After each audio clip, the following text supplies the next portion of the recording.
Hello, I'm Carissa and this is my garden, and I hope you're having a fantastic morning. It's a beautiful spring morning here in BC. I hope you can hear the birds chirping. They're making their songs while I'm going to work. So today I'm going to be working on my woodland garden, which is a new space that I'm kind of adding to. It was wild forest, and I just wanted to landscape the hill just here to my right. Yeah, it's the main area of our yard. The house is behind you, and then this is our grassy area with the orchard on the side, and then our vegetable garden just behind me. So just to give you kind of a view of where we are, this space, I'll turn you actually to the side. This space is full shade to partial shade, a gentle light for the plants. So most shade loving plants will love it here. I already planted a few things in here, and you can see this lying on the ground is just a rustic fence. I have, sorry about the neighbor's dog barking. Anyway, the rustic fence, I'm just kind of trialing it to see if I like it there. It's just made with some old branches that we took down from a fallen tree. And the fence boards are from our chicken coop pellet. So I'm totally repurposing these things. And I just thought it would break up the space and also offer a little bit of protection, because I planted 3 dogwoods, if you can see, dogwood bushes. They get about 6 or 8 feet wide and tall. And I don't want the deer, or specifically the bucks, to be rubbing their antlers on it. So I think the fence might offer some protection and also kind of close off the area. I know a lot of people talk about garden rooms, making garden rooms in your yard, and it's such a juxtaposition, if you know what I mean. When you go outside, you want it open and airy, but then also it's like, well, you don't want it too open. So I'm thinking that this fence will kind of help close in the space in a good way. So anyway, the fence is laying there because I haven't decided if I like it there yet or not.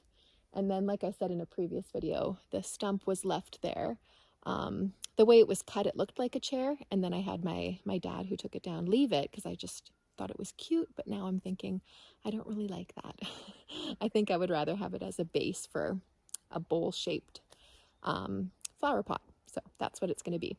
And then for my Mother's Day gift, my family ordered me an arbor. I know about it because, you know, I have to plan. So I actually requested it, and they obliged. So they ordered this beautiful arbor that's going to go maybe just at the end where the fence ends, just over here. And then I have a purple wisteria that's going to climb on top of the arbor. So I'm just super, super excited. If you've seen any of my other woodland garden videos, I've explained that I want this to be silvery gray foliage, white and purples and greens, obviously. So I'm thinking that's going to look really nice, the purple wisteria blooms on the arbor. So anyway, enough talking. We are going to get planting. So I have a few things to plant today. These are all from my wholesale order. Van Noort bulbs I ordered from, and I have 2 types of Astilbe, a purple and a white, which can tolerate some sun. So I'm thinking, as you can see, it's very bright right now. It's in the morning. So this, I'll lower you.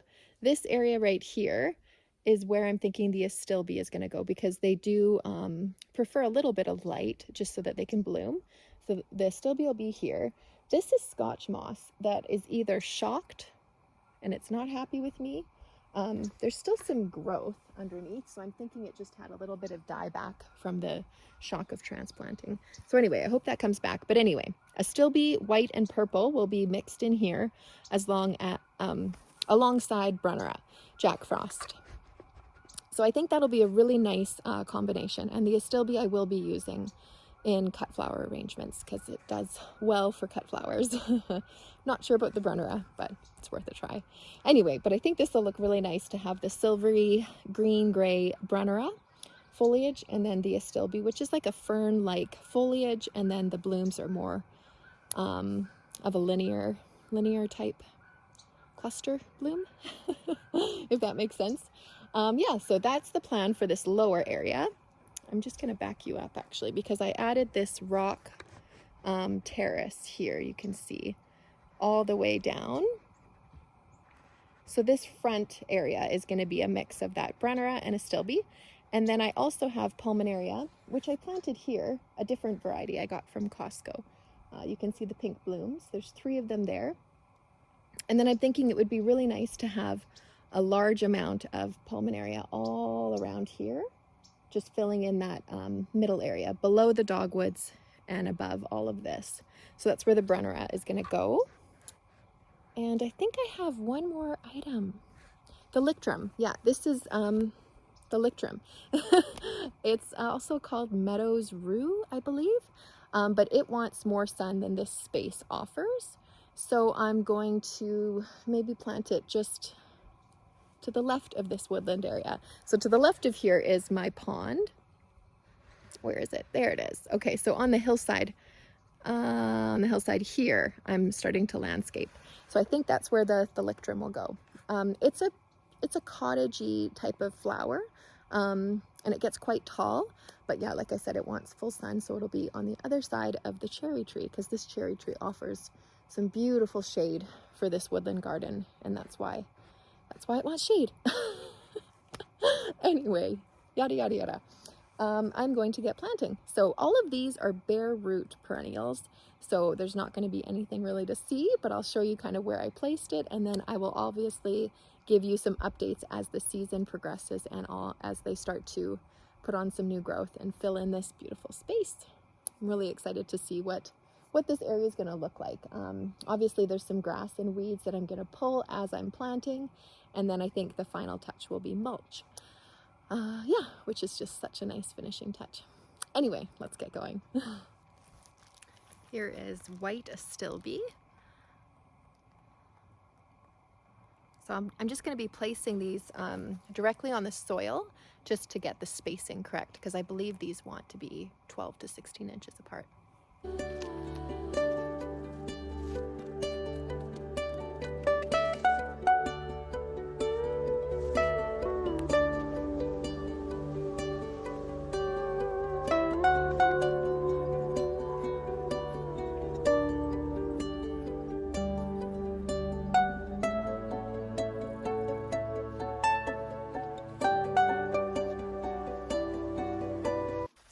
Here is the Purple Astilbe that is just wanting to be put in the ground. So I did soak these in a bit of water, but they were pretty moist. I think they're going to be fine. It is recommended to soak them for about an hour, but they were moist, so it wasn't an hour for me.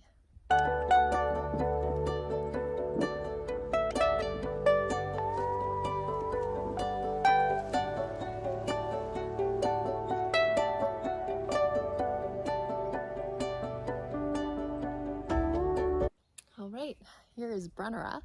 This is one that I've never grown before. I've grown the Astilbe and the Pulmonaria already, but this Brunnera is something I'm so excited to have in my garden. These are all deer resistant, so couldn't be more thrilled about that. Okay, so these are going to go intermixed with the Astilbe.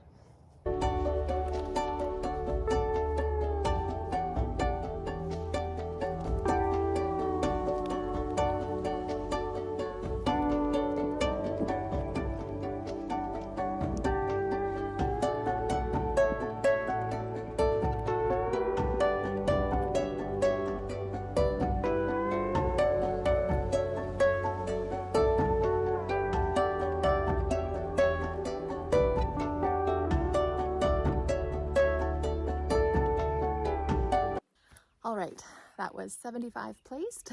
I felt like I was doing an Easter egg scavenger hunt, maybe because that's fresh on my mind because we just had Easter. Just placing them all around just felt pretty fun. And it is kind of like a scavenger hunt. Once these break the soil and come up, I think it's going to be fantastic. And I don't know if I mentioned this, but it's great to plant the bare roots when it is early spring, when it is a cool time of the weather, just so that the soil isn't going to shock them with the warmth, so they can kind of slowly wake up with spring. So yeah, the time is now. Okay, I'm going to dig these in.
All right, well, that's a wrap for today, folks. I am tired. That was about 75 plants, and I didn't even get to the thalicrum? Meadows Row, whatever you want to call it. I didn't even get to that, so I'll have to do that later today once I give my back a break. But as you can see, I started with the Astilbe, the purple and white over here, mixed in with the Brunnera Jack Frost, all along this rock ledge, and then all around the corner here. And then I did Pulmonaria, Trevi Fountain up here, stopped about there because I have saxifrage and Pulmonaria here already.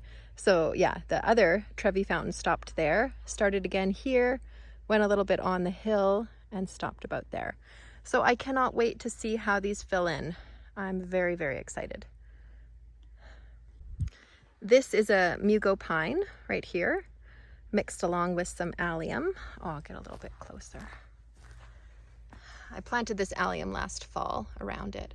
Still have some grass to get rid of here. I was getting rid of it as I was planting, sort of, but I didn't make it there yet. And then some more allium down here, and then that is a Colorado blue spruce. And I also planted some liatris somewhere around here. I totally forget. Early in the spring. And I might have dug up one because I did see a little bit of a tuber, but there were 50 of them, so one is not too bad. Well, that is it for today. I am sore. We'll see if I get to anything else. But for now, I'm pretty happy with what I accomplished, and some mulch will just be the icing on the cake. So anyway, thanks for joining me. I appreciate it, and come back and see what it looks like once they've sprouted. I'm very excited for that. Have a great day. Bye.